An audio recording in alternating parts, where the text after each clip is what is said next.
সম্মানিত অভিভাবকবৃন্দ, প্রিয় শিক্ষার্থীরা, আসসালামু আলাইকুম ওয়া রাহমাতুল্লাহি ওয়া বারাকাতুহু। আশা করি সবাই তোমরা ভালো আছো। আমিও আল্লাহর অশেষ মেহেরবানিতে ভালো আছি। প্রতিদিনের মতো আজকে অনলাইন ক্লাসে আমি তোমাদের মাঝে উপস্থিত হয়েছি। আমি কবির আহমেদ, সহকারী শিক্ষক, গণিত, আল ফাতেহা দারুল ইসলাম মাদ্রাসা। আজ আমি তোমাদের সামনে ক্লাস নেব অষ্টম শ্রেণীর গণিত অধ্যায় 3 পরিমাপ অনুশীলনী 3।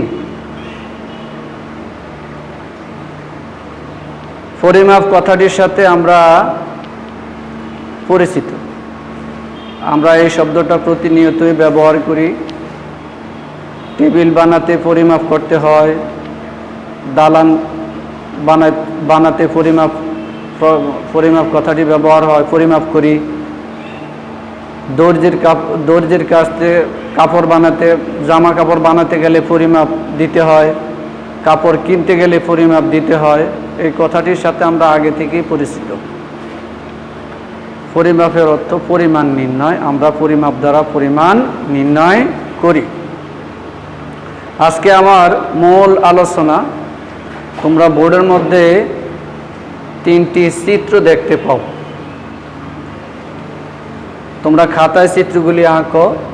একটা জ্যামিতিক আকৃতির 3টি চিত্র, 2টি হলো চতুর্ভুজ, একটি হলো ত্রিভুজ আকৃতি।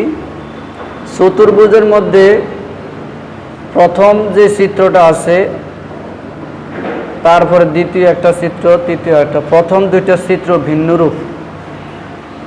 দেখো তোমরা, এটাকে বলা হয় আয়তাকার, এটাকে বলা হয় আয়তাকার, এইটাকে বলা হয় বর্গ,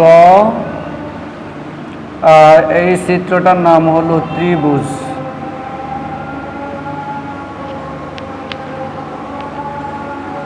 আজকে আমরা মূল জিনিস হলো, আমরা এই যে জ্যামিতিক বিভিন্ন আকৃতির চিত্র আঁকলাম, এইগুলির ক্ষেত্রফলের পরিমাপ কিভাবে নির্ণয় করে, আমরা আজকে এগুলি সম্পর্কে প্রাথমিক একটু ধারণা নেব। এই আয়তাকার আমরা জানি, আগে পূর্বের ক্লাস থেকে জানি,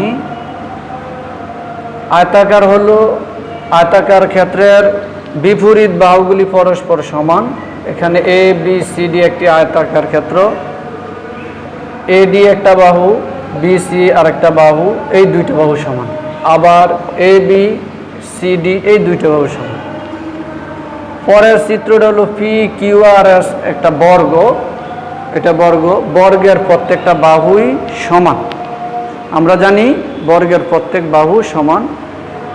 পি এস এই বাহুর দৈর্ঘ্য যা হবে, পি কিউ এই বাহুর দৈর্ঘ্য তা হবে, কিউ আর এই বাহুর দৈর্ঘ্য তা হবে, আর এস এই বাহুর দৈর্ঘ্য সমান হবে।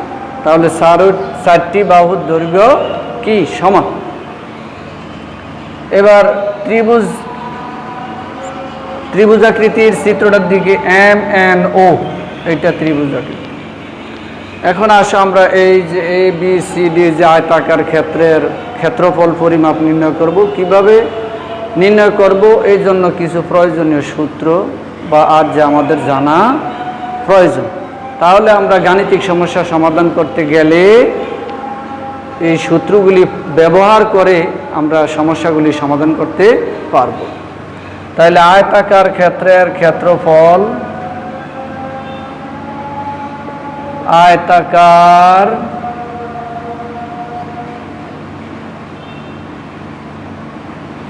ক্ষেত্রের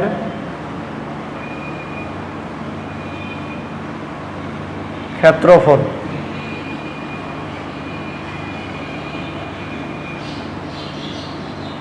দৈর্ঘ্য গুণ প্রস্থ।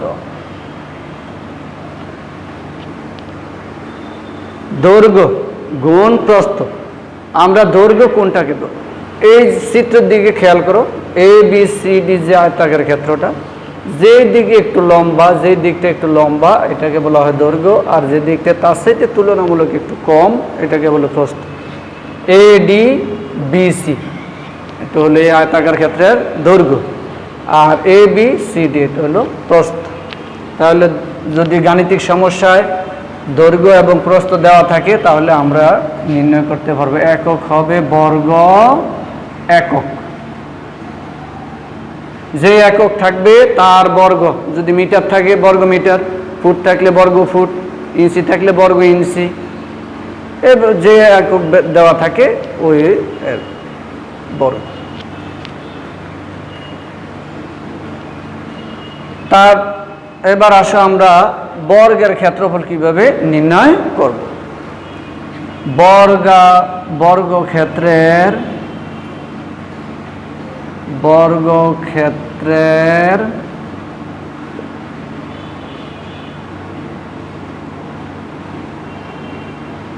ক্ষেত্রফল বাহু স্কয়ার, অর্থাৎ যে বাহুটা দেওয়া থাকবে ওইটাকে দুইবার গুণ, কয়বার? দুইবার গুণ করলে আমরা বর্গক্ষেত্রের ক্ষেত্রফল পেয়ে যাব। বর্গ একক। মনে রাখবা পি কিউ আর যে বললাম বর্গক্ষেত্র, এই বর্গক্ষেত্রের যে বাহুর দৈর্ঘ্য দেওয়া থাকুক না কেন প্রত্যেকটা বাহুর দৈর্ঘ্য কি থাকবে? সমান থাকবে। প্রত্যেকটা বাহুর দৈর্ঘ্য কি থাকবে? সমান থাকবে। তাহলে আমরা যে কোনো একটা বাহু দেওয়া থাকলে ওইটাকে দুইবার গুণ করলে আমরা বর্গক্ষেত্রের ক্ষেত্রফল পেয়ে যাব। এখন আসো ত্রিভুজের, এই ত্রিভুজাকৃতি ক্ষেত্রের ক্ষেত্রফল কিভাবে আমরা নির্ণয় করব। ত্রিভুজাকৃতি ক্ষেত্রের ক্ষেত্রফল আমরা যদি সংক্ষেপে লিখি, ত্রিভুজের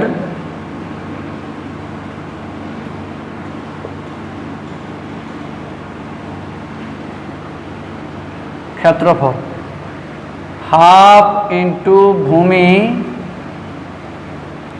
গুণ উচ্চতা।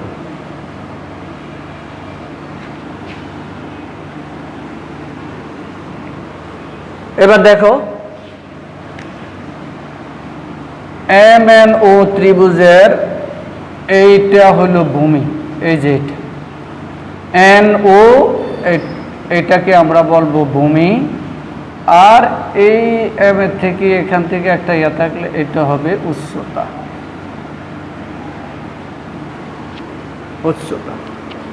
দেখছো সবাই ত্রিভুজের কোনটা ভূমি কোনটা উচ্চতা।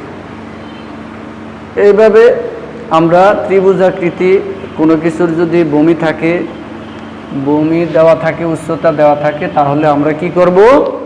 ক্ষেত্রফল নির্ণয় করতে পারবো। একক হবে বর্গ একক।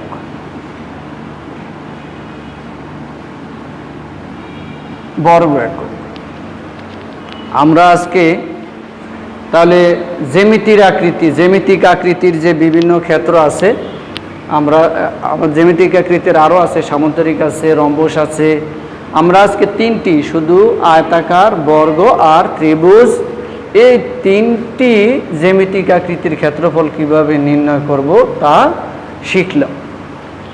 এবার আমরা এই যে সূত্রগুলি শিখলাম, দেখলাম, এখন আমি বইয়ের আমাদের গাণিতিক সমস্যাগুলি সমাধানের আগে আমি নিজে একটা গাণিতিক সমস্যা ছোট্ট করে তোমাদেরকে দেব। আশা করি তোমরা এটা আশা করি তোমরা মুখে মুখে এতক্ষণ আমরা যে সূত্রগুলি শিখলাম উত্তর দিতে পারবা। যদি সামনে উপস্থিত থাকতে তাহলে আমি হয়তো হাত তুলতে বললে তোমরা হাত উঠে বলতে যে আমরা পারি। দেখো আয়তাকার, এখন আমরা ছোট্ট একটা গাণিতিক সমস্যা সমাধান করব। একটি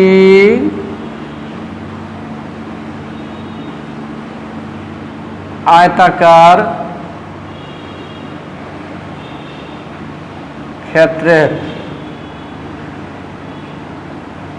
দৈর্ঘ্য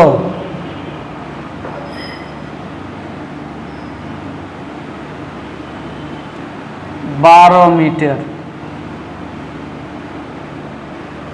প্রস্থ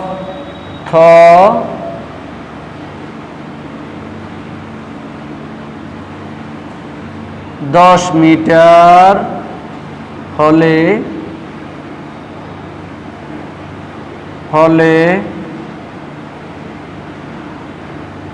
আয়তাকার ক্ষেত্রের ক্ষেত্রফল কত হবে? আশা করি তোমরা সবাই খাতায় লিখেছো এবং উত্তরটা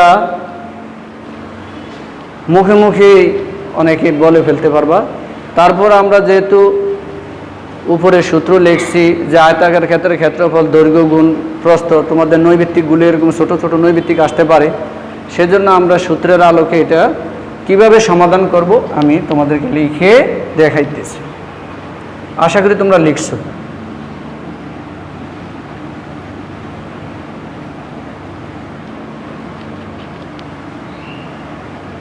লিখবা, এটা আমরা সমাধান করব।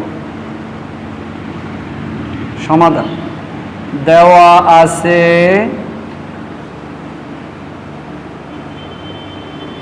দৈর্ঘ্য সমান 12 মিটার, প্রস্থ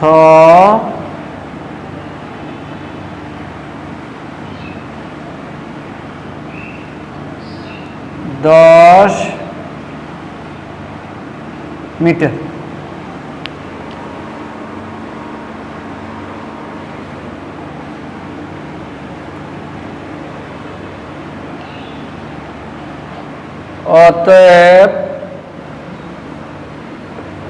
অতএব ক্ষেত্রফল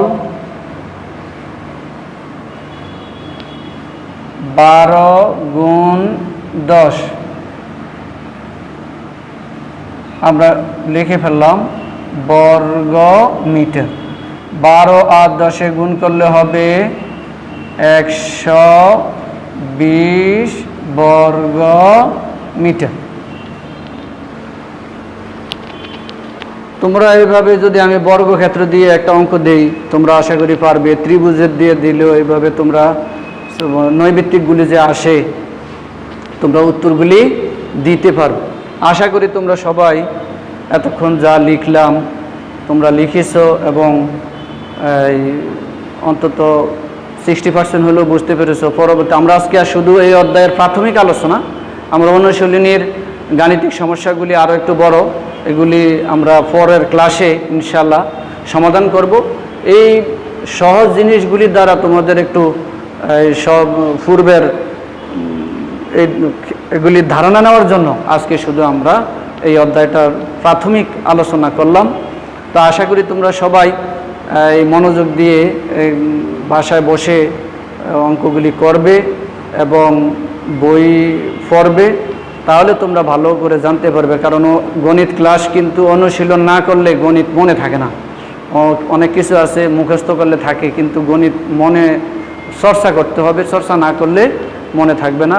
তো আশা করি আমি পরবর্তী ক্লাসে তোমাদেরকে এই অধ্যায়ের অনুশীলনের গাণিতিক সমস্যা আমরা করব। আশা রাখি সেই পর্যন্ত সবাই ভালো থাকো, সুস্থ থাকো। আবারও কথা হবে। আল্লাহ হাফেজ।